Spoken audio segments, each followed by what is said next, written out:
do IBEC da liderança no Brasil e das conexões do professor Isaías Hall, que é um personagem extremamente importante no desenvolvimento do ensino de ciências. Até hoje ele tem um papel significativo na medida em que ele não está mais diretamente envolvido nisso, mas promoveu, por exemplo, a instalação do museu do Instituto Butantan, né, por exemplo.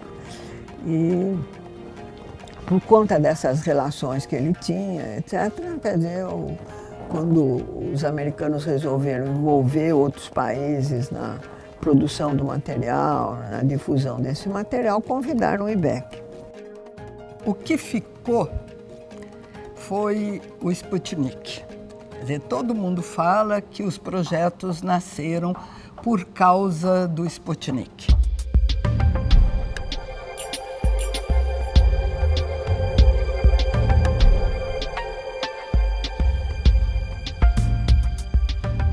Houve um movimento, né? É um movimento interessante, porque tem a Guerra Fria, que era uma polêmica entre Estados Unidos e União Soviética para mostrar qual dos regimes era melhor. E aí você tem competições em diversos níveis, e um dos níveis é quem tem a educação melhor, né? E essa educação melhor na área de ciências daria melhores resultados tecnológicos. Isso se mostra, por exemplo, na questão de quem lança o primeiro artefato espacial, e no caso a União Soviética venceu lançando o Sputnik. Isso realmente modificou o mundo, modificou a discussão. Entretanto, o dinheiro que a National Science Foundation tinha doado ao MIT já tinha saído antes do Sputnik. Lógico que depois do Sputnik, as verbas foram muito maiores. Quando os americanos convidaram 2 professores de vários países para participarem da primeira reunião de redação, né? Então se decidiu que seria um professor universitário e um professor secundário. Eu fui convidada como professora secundária, fomos os 2, professor Oswaldo Frota Pessoa, que era uma pessoa muito interessado em ensino de ciências, tinha vindo do Rio, etc. E nós fomos participar dessa primeira reunião. E aí começou todo um processo de muitos anos, né?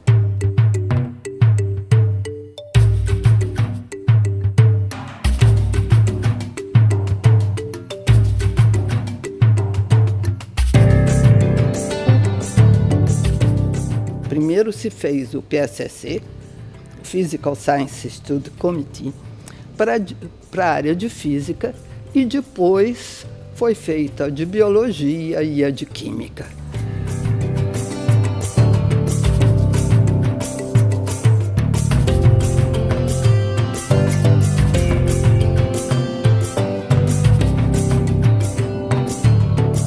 Se decidiu que se faria pelo menos 2 versões, né? E a primeira foi a versão azul.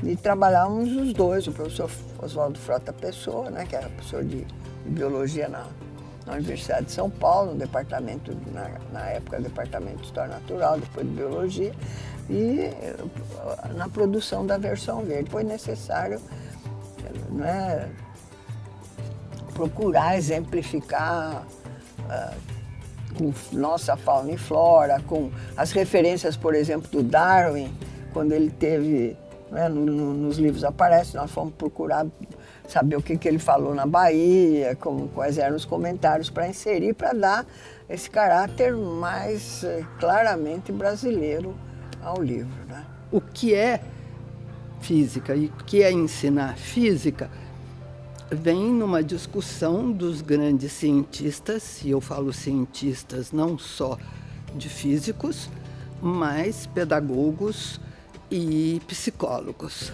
A física,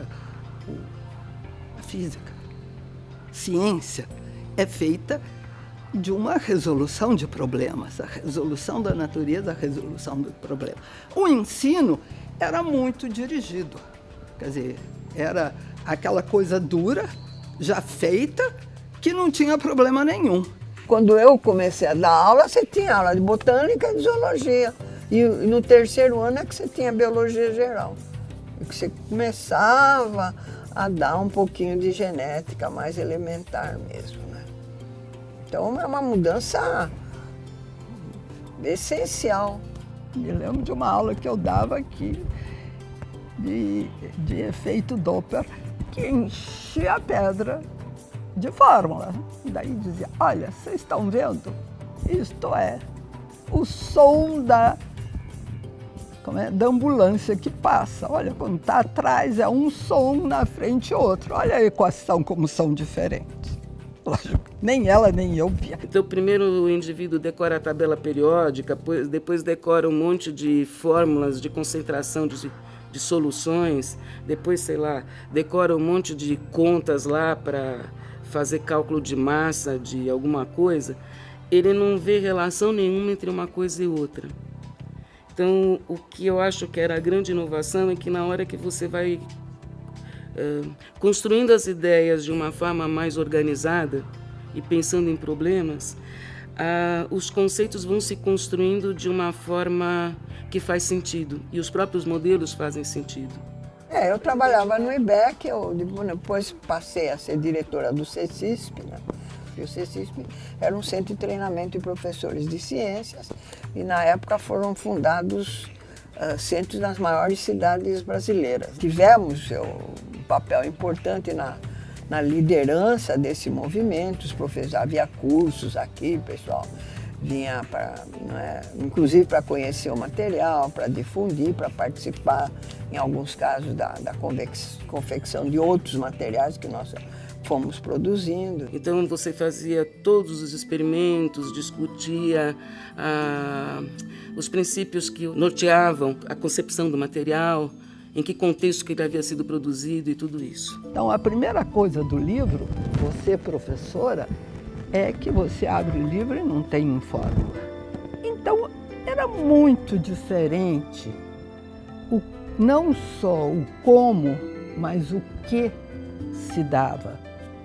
O que via. Seria essa questão metodológica de fazer que o aluno partisse de um problema para propor algum tipo de explicação. Você tem que dar um problema para o aluno, um problema que ele se envolva e ele tem que chegar a uma explicação. Mas a ideia é essa ideia de liberdade, que eu acho que cada vez mais é importante. Você ter, né, a capacidade de pensar por si próprio, de olhar, por exemplo, o resultado de uma experiência e não ficar preocupado porque que ela não deu o que você esperava, mas vai ficar preocupado em saber por que deu aquele resultado. Foi a primeira vez, e isso também veio modificar a concepção de currículo, que um currículo de ciências era pensado não só no material didático, no livro-texto, mas no livro, no material de laboratório, na parte de teste em sala de aula. Haviam sido montados kits para cada experimento. Isso já ficava montado em umas espécies de bandejinhas, né, para o experimento 1, 2, 3 e tal, em prateleiras. Então os alunos pegavam o kit, conforme o experimento que eles iam fazer, e depois eles mesmos já lavavam tudo, remontavam o kit e punham no lugar. Os kits surgiram numa época histórica importante, em que o Brasil vivia sob um clima político não democrático, claramente, mas os kits pretendem, entre as grandes pretensões, né, nossa, de desenvolver capacidade de pesquisar, e até hoje se reconhece que eles tiveram esse papel. Pessoas que são lideranças científicas se remetem ao início da sua carreira aos kits. Eu acho que esses materiais, muitos autores, etc., dizem que ele não teve impacto. Teve. Talvez não impacto imediatamente em todas as salas de aula, mas teve um grande impacto no papel de formação de professores. Se o PSCC me influenciou alguém, influenciou a mim mais do que qualquer outra pessoa. Então, tanto o livro que a Anaídes e a Ivone escreveram procurando adequar o Chemos à brasilidade, que era a química dos experimentos, das teorias, como o nosso, que era o Proquem, como depois o Pequeno, que era um material que o pessoal de Minas escreveu, também teve o mesmo tipo de entrave. Então me parece que os entraves são sempre os mesmos, né? Sempre esbarra na questão de como fazer a experimentação e na questão do desconforto dos professores de saírem daquilo que é usual para eles. E aprenderam a discutir, aprenderam a pensar, aprenderam a trabalhar, certo? Aprenderam a raciocinar na ciência. Então, mais do que o conteúdo, que eu espero que ele tenha aprendido também, eles aprenderam a